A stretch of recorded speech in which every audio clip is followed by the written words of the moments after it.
Right? No. Fingers and John, I think. You want me to hold it?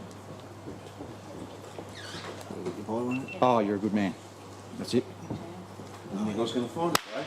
Righto. Righto, ready to go. So, why I call it a Slim Plipping Nymph, I tie, it's got lead in it, but I tie the lead in such a way that you still maintain a slim body.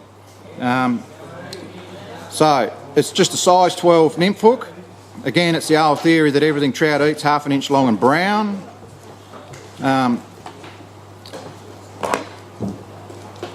Tail fibres probably don't matter that much. I just use a bit of old something or other.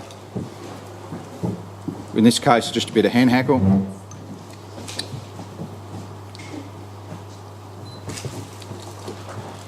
And then with that, I just rib it with a bit of copper wire.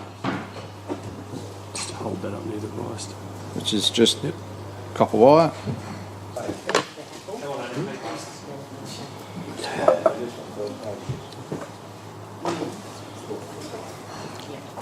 Now, the trick I do with the lead, so the lead wire is just that sort of thickness. If you can see that, it's about the same thickness as your hook.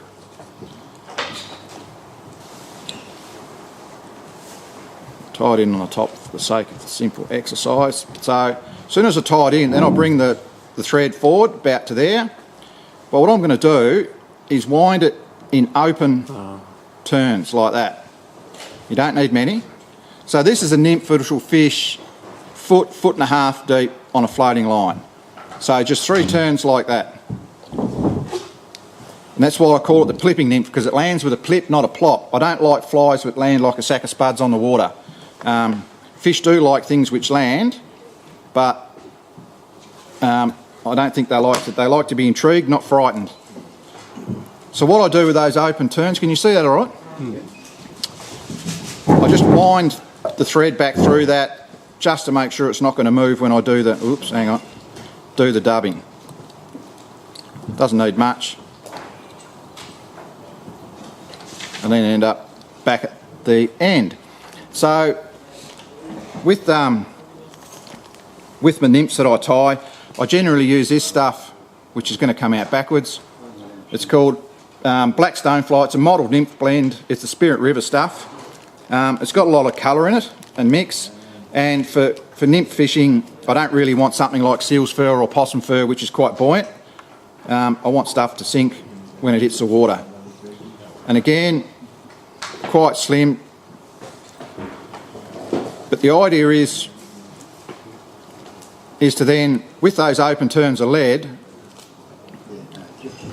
then you wind the dubbing through it like that. So you end up with a body which is weighted but still quite slim.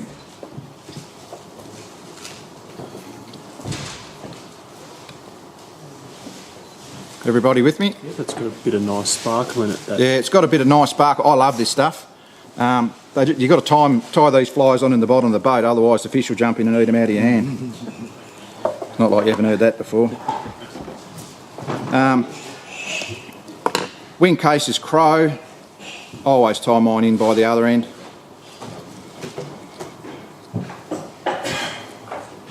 And again, I like to have a really long thorax, about that long.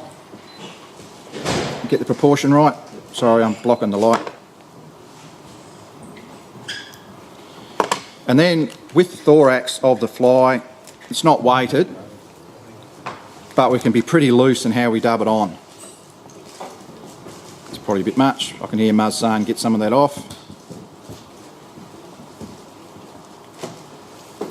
So as you wind it through, just let it go loose, because we're going to, in a sec.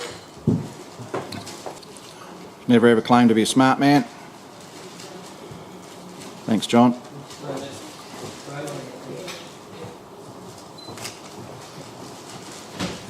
And the rib's really just to hold it all together,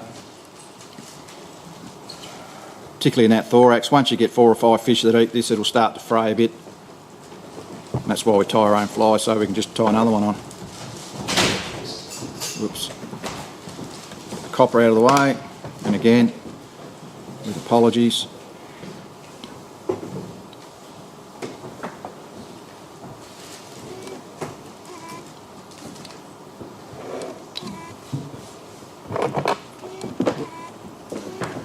All good?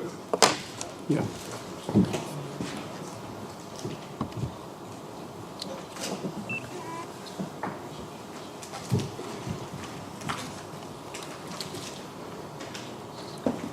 Rough that one, but should be right. Still catch fish.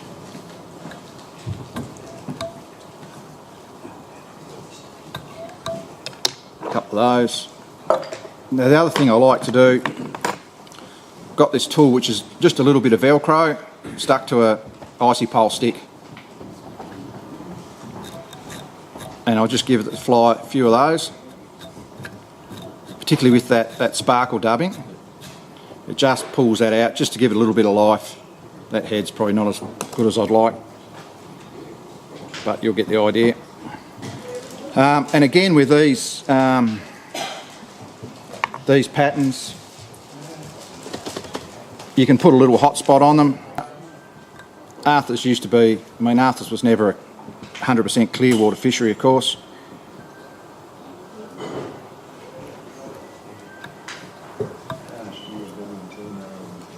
Sometimes it just helps if they're looking at your fly, not what else is swimming past.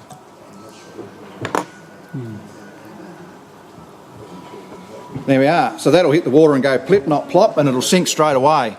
Quite often when you see fish bulging and so on, really that bulge is where they've taken something about 6 inches below the surface, and the bulge is actually the turn. So they're not actually feeding on something right in the skim. It's the water displaced by the curve of their back as they're grabbing something about that far down. A nymph like that will sink to that depth straight away. One of the other techniques for fishing this nymph is to fish two of these, what we call washing line style. So you might have a big, bushy, buoyant dry fly on the end, which is, fish might eat it, but it's really there just to hold it up, and you've got the floating end of the fly line there, and you've got two nymphs hanging down under the surface. So you're basically fishing a line in the surface, but you've got two nymphs hanging down. So you're fishing it sort of figure eight slow, but you've got two nymphs which won't keep sinking and they won't rise up into the top. The Poms, particularly John Horsey, who's another great mentor of mine, developed that for midge fishing in the UK.